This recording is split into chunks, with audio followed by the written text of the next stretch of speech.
90-100 की रफ्तार से दौड़ती गाड़ी में बैठी सुषमा की नज़र सड़क के किनारे गड़े एक बोर्ड से टकराई।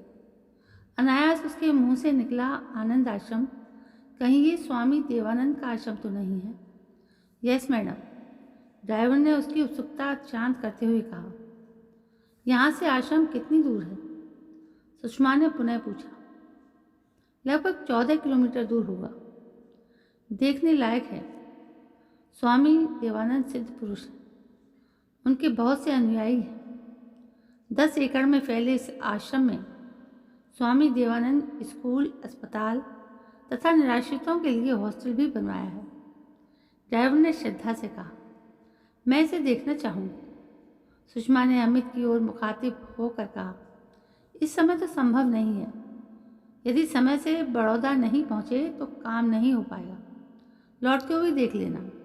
अमित ने अपनी फाइलों में सिर छिपाते हुए कहा। वस्तुतः अमित ऑफिशियल टूर पर हफ्ते भर के लिए बड़ौदा जा रहे हैं। बड़ौदा में सुषमा की बचपन की मित्र शुभांगी रहती है। उससे मिलने की चाह लिए वो भी उनके साथ चली आई। अमित तो आदतानुसार अपनी फाइलों में खो गए। सुषमा को अपनी पड़ोसन नमिता नंदी का ख्याल आया। वो हर गुरु पूर्णिमा पर पूरे परिवार के साथ इस आश्रम में आती थी। कभी कभी तो महीना भर भी रह जाती। महीने भर बच्चों की पढ़ाई छूट जाने के कारण आने के बाद उनकी परेशानी देखते ही बनती थी। उनको इधर उधर नोट्स के लिए चक्कर लगाते देखकर सुषमा ने एक बार इस ओर इंगित किया तो नमिता ने बड़े ही सधे स्वर में उत्तर दिया। सुषमा, गुरु सेवा से बढ़कर कोई सेवा नहीं होती। पढ़ाई का क्या, वो तो बच्चे बाद में भी कर लेंगे। एक बार नमिता अपने 18 वर्षीय बेटी सुनिधि को आश्रम छोड़ आई। पूछने पर सहजता से बोली, वो कहती है कि गुरु की सेवा में ही अपना जीवन व्यतीत करूंगी। कहते हुए उनकी आंखों में एक अजीब सा संतोष उभर आया था। सुषमा सोचती रह गई, कैसी माँ है। किशोरावस्था में युवावस्था की ओर कदम बढ़ाती लड़की को जहाँ प्रत्येक माँ दुनिया की हर बुरी नज़र से बचाकर रखना चाहती है, वहीं नमिता सुनिधि को आश्रम छोड़ाई। क्या उन्हें उसका घर नहीं बसाना? घर नहीं बसाना चाहती तो कम से कम उसे इस लायक तो बना देती कि ज़रूरत पड़ने पर वो अपना पेट भर सके। दिन के कुछ पल या कुछ घंटे पूजा अर्चना में बिताना एक अलग बात है, पर पूरी जिंदगी सेवा के नाम पर अर्पित कर देना शायद मनुष्य जैसे सांसारिक प्राणी के लिए उचित नहीं। क्या काम, क्रोध, मोह, माया से कोई बच पाया है? सेवा, आत्मा, परमात्मा उन लोगों के लिए शायद ठीक हो जो अपनी जिंदगी जी चुके हैं, पर एक नासमझ बच्चे से ऐसी उम्मीद करना उसकी सोच से परे था। महीने में एक बार नमिता के घर सत्संग होता था। भजन कीर्तन के अलावा ध्यान और गुरु जी के प्रवचन भी ऑडियो वीडियो कैसेट के जरिए सुनाए और दिखाए जाते थे। अमित को साधु सन्यासियों पर कोई विशेष श्रद्धा नहीं थी, किंतु उसने सुषमा को कभी किसी के लिए नहीं रोका। यही कारण था कि सुषमा अक्सर सत्संग में जाती रहती थी। पता नहीं क्या था उस माहौल में कि उसे अत्यंत सुकून मिलता था। कभी कभी लगता था कि कुछ पल के लिए उसे तमाम चिंताओं परेशानियों से छुट्टी मिल जाती है। अमित उसकी मनस्थिति को समझते थे। यही कारण था कि आज भी उसके आश्रम जाने की इच्छा को सहर्ष स्वीकार कर लिया। लौटते समय आश्रम गए। मुख्य द्वार पर ही उनकी गाड़ी को रोक लिया गया तथा काफ़ी पूछताछ के पश्चात ही उन्हें आश्रम के अंदर जाने की अनुमति मिली। उनका मंतव्य जानकर आश्रम के अधिकारियों ने आश्रम दिखाने के लिए एक सेवक उनके साथ कर दिया। आश्रम की भव्यता देखकर वो हैरान थी। साफ सफाई काबिले तारीफ थी। पहले सेवक उन्हें आश्रम के मुख्य कक्ष केंद्रीय हॉल में ले गया। धूप बत्ती अगरबत्ती की खुशबू ने तन मन को सुवासित कर दिया था। कक्ष की दीवारों पर लिखे श्लोकों और सूक्तियों को पढ़कर लगा यदि सचमुच इंसान इनको अपने व्यवहार में उतार ले तो शायद जीवन में कोई दुख ही ना। आखिर काम, क्रोध, कामना, मोह, माया ही तो इंसान की सबसे बड़ी कमजोरियां और बुराइयां हैं। एक बड़े से हॉल में सिंहासन नुमा कुर्सी रखी थी। सेवक ने बताया कि इसी सिंहासन पर बैठकर गुरुजी प्रवचन करते हैं।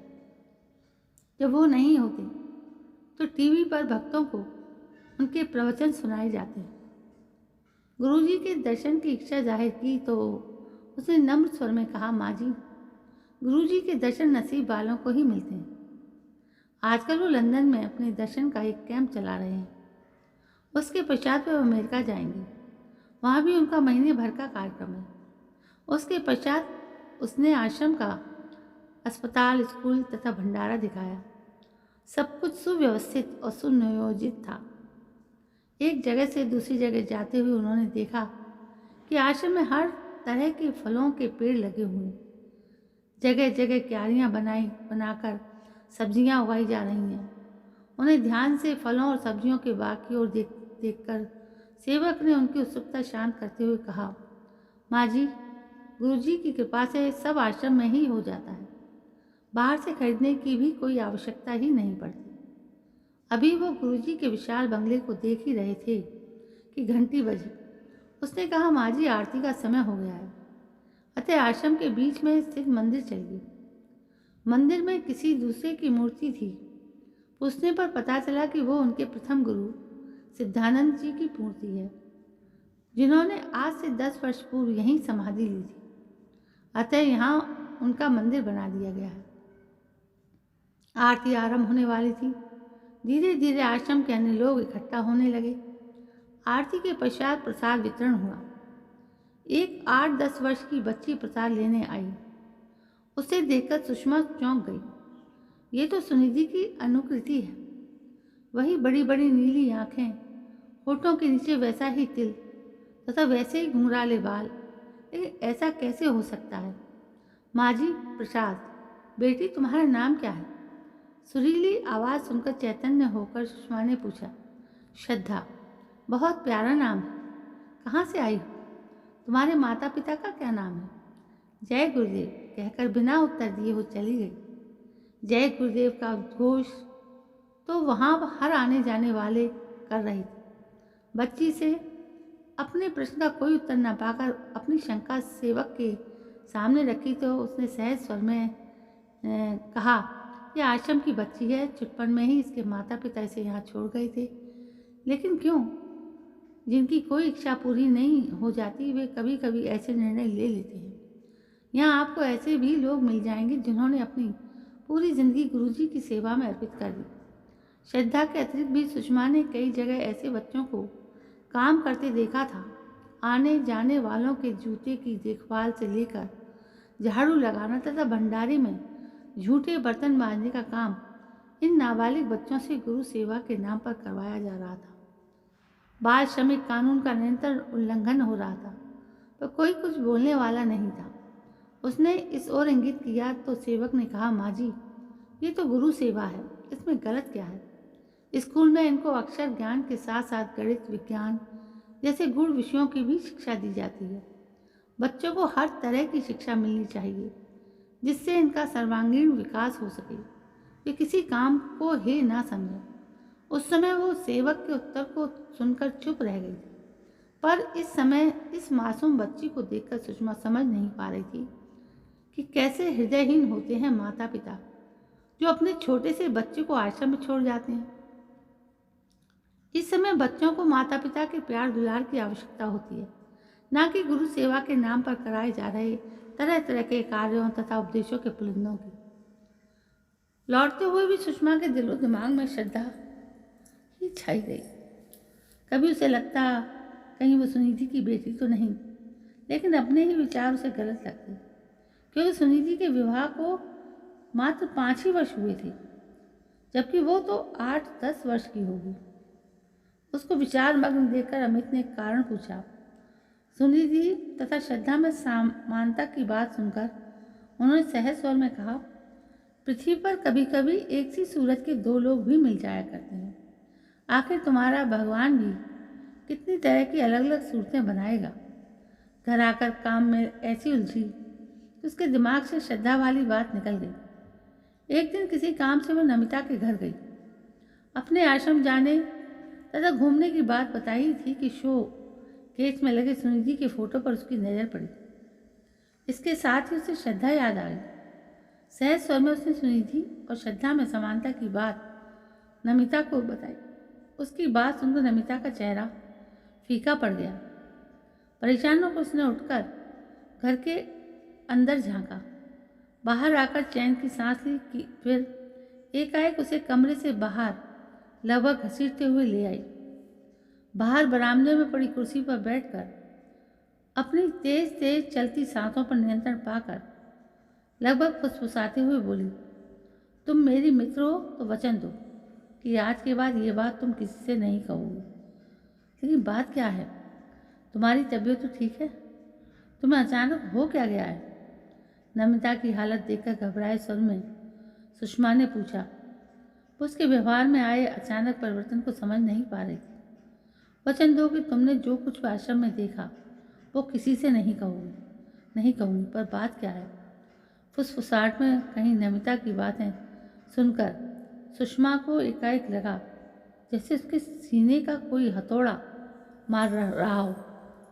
जिस आश्रम को लोग इतनी श्रद्धा और भक्ति से देखते हैं, जिस आश्रम के बाल युवा वृद्धों की जुबां पर सदा जय गुरुदेव तथा औरतों के लिए माँ शब्द का प्रयोग होता है, वहाँ एक कुंवारी कन्या के साथ मंत्र देने के नाम पर बलात्कार। तो क्या इसलिए सुनिधि को 1.5 वर्ष तक घर से बाहर रहना पड़ा था?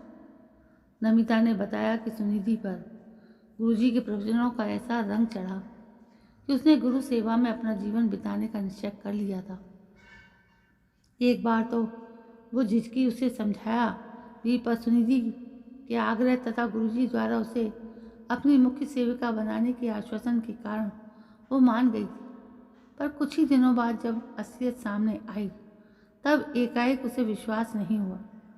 गुरुजी से बात की तो वो साफ मुकर गए। बोले, यहाँ इतने लोग रहते हैं, मुझे क्या मालूम ये किसका पाप है। अपनी पुत्री से कहो, आश्रम में तो अब इसे रख नहीं सकती, पर क्योंकि तुम इतने वर्षों से मेरी शिष्या रही हो तो इतना अवश्य कर सकता हूँ कि जब तक डिलीवरी नहीं हो जाती आश्रम के बाहर इसके रहने की व्यवस्था कर देता हूँ। जो भी खर्च आएगा आश्रम वहन करेगा। हाँ, अगर ये उस व्यक्ति का नाम बताती है तो हम उसे अवश्य दंड देंगे। सुनिधि से इस संदर्भ में बात की तो वो कुछ नहीं बता पाई। उसने इतना ही बताया कि उस दिन गुरुजी हवन कर रहे थे, उसमें सहायता के लिए उसे बुलाया गया। हवन के बाद गुरु की मुख्य सेविका बनने हेतु मंत्र देने की बात कही थी। हवन के बाद उसने प्रसाद लिया था तथा मंत्र देने के लिए उसे विशेष कक्ष में बुलाया गया था। उसके बाद क्या हुआ उसे पता नहीं। सुनिधि पर अबॉर्शन कराने के लिए दबाव डाला पर वो तैयार नहीं हुई। उसका कहना था कि वो इतनी निर्दयी कैसे बन सकती है कि अपने ही हाथों अपनी संतान का गला दबा दे। किसी की गलती की सज़ा वो मासूम को क्यों भुगते। आखिर गुरुजी के निर्देशानुसार उसे आश्रम से बाहर रखा गया।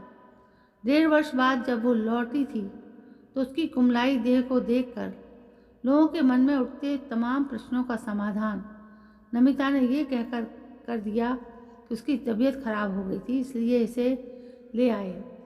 वैसे भी गुरुजी कह रहे थे कि अभी इसकी उम्र गुरु सेवा की नहीं वरन सांसारिक जीवन व्यतीत करने की है।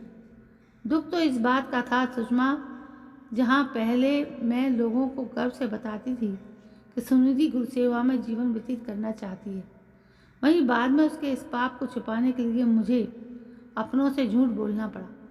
अब सुषमा नमिता के अप्रत्याशित व्यवहार को समझ पाई।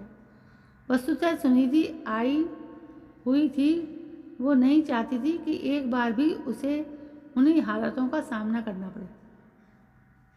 बच्ची के बारे में उससे कह दिया गया था कि वो पैदा होते ही मर गई। उन्हें डर था कि कहीं वो बच्ची को साथ रखने की जिद ना कर बैठे। उस स्थिति का सामना करना उनके लिए बेहद कठिन होता। इतना सब होने के बावजूद तुम अब भी सत्संग कराती हो तथा आश्रम भी जाती हो। अचानक सुषमा के मुंह से निकला। वो भी मजबूरी है सुषमा, तुम जानती हो कि नंदी साहब इस जॉन के कैशियर हैं।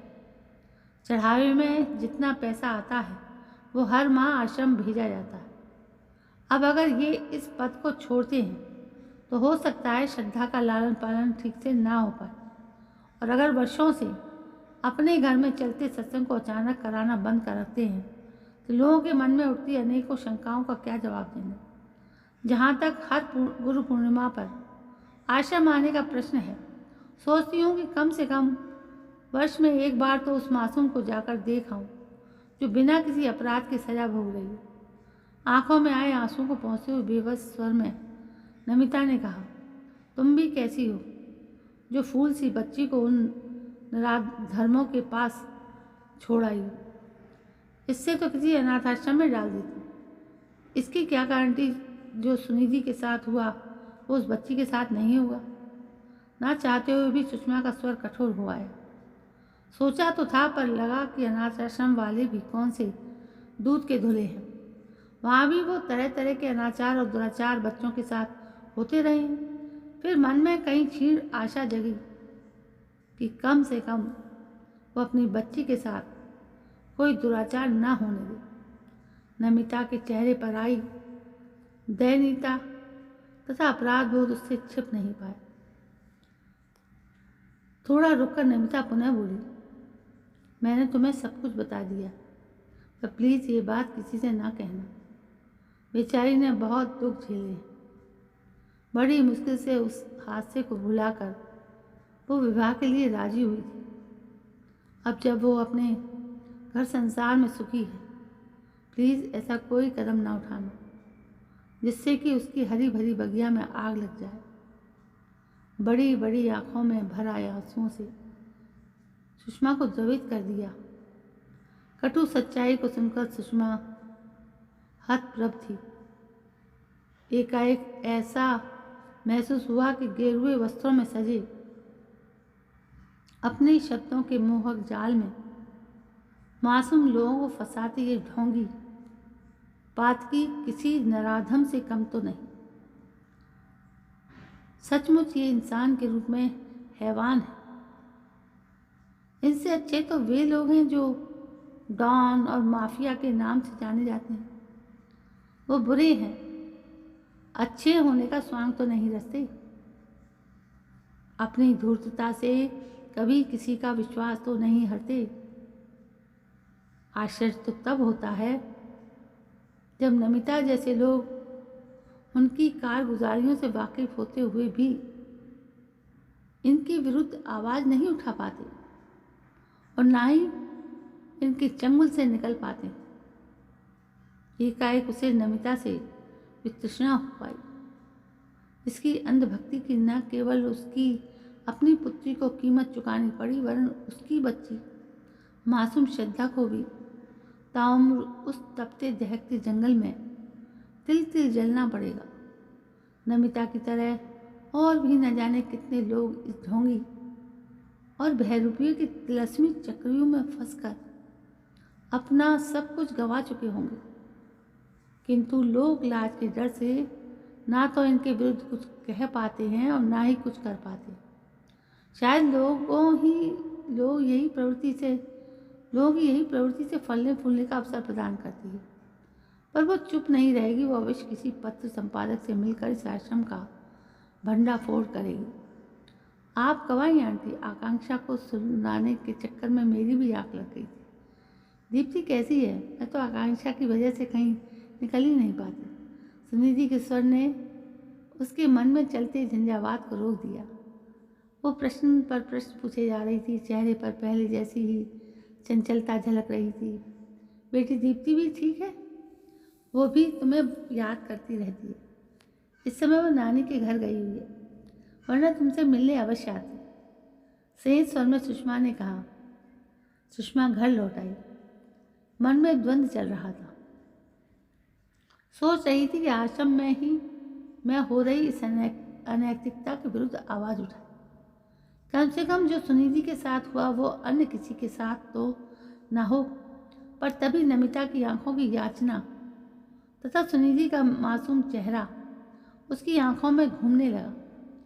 वैसे भी इतने पहुँचे हुए गुरुजी के बारे में उसकी कही बात पर कोई विश्वास करे या ना करे, किंतु सुनिधि का रचा बसा परिवार अवश्य टूट जाएगा।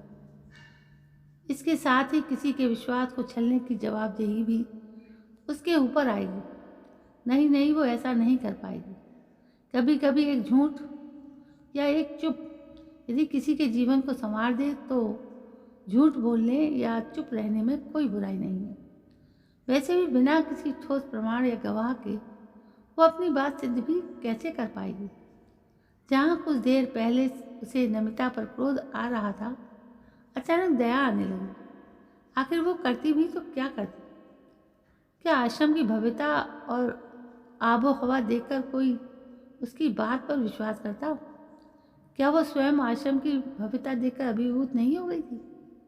फिर अपने आरोप का नमिता के पास कोई ठोस प्रमाण भी तो नहीं था। बेटी के सुखद भविष्य के लिए उसके पास होठ सिल लेने के अतिरिक्त शायद अन्य कोई उपाय भी नहीं था। वैसे भी सुनिधि बहुत कुछ भोग चुकी थी। क्या सच बोलकर वो उसकी ज़िंदगी नरक बना देती? बात तो सब बना लेते हैं, लेकिन पीड़ा तो भुक्तभोगी ही झेलता है। सच इंसान परिस्थितियों के आगे कभी इतना बेबस हो जाता है कि सारे आदर्श और नैतिकता धरी की धरी रह जाती है। वो भी नमिता की तरह सुनिधि के जीवन के काले अध्याय, कटु सत्य को एक बुरा स्वप्न समझकर भुलाने का प्रयत्न करेगी। सच कभी गेरुआ रंग पवित्रता तथा वीरता का पर्याय हुआ करता था, वही अब ऐसे लोगों के कारण ढोंग और ढकोसलों का पर्याय बन चुका है। मुंह में राम तथा बगल में छुरी कहावत शायद ऐसे ही लोगों के लिए ईजाद हुई है। नमिता भले ही स्वयं को उनके चंगुल से न छुड़ा पाई, पर सुषमा ने निश्चय कर लिया था कि आगे से वो ऐसे किसी भी आयोजन में कभी सम्मिलित नहीं होगी। तो दोस्तों, ये था आश्रम का धोखा कहानी का अंत। कहानी आपको कैसी लगी? यदि कहानी पसंद आई हो तो लाइक, शेयर और कमेंट जरूर करें और मेरे चैनल को सब्सक्राइब करना ना भूलें। कल मैं फिर हाजिर होती हूँ, तब तक के लिए जय हिंद, वंदे मातरम।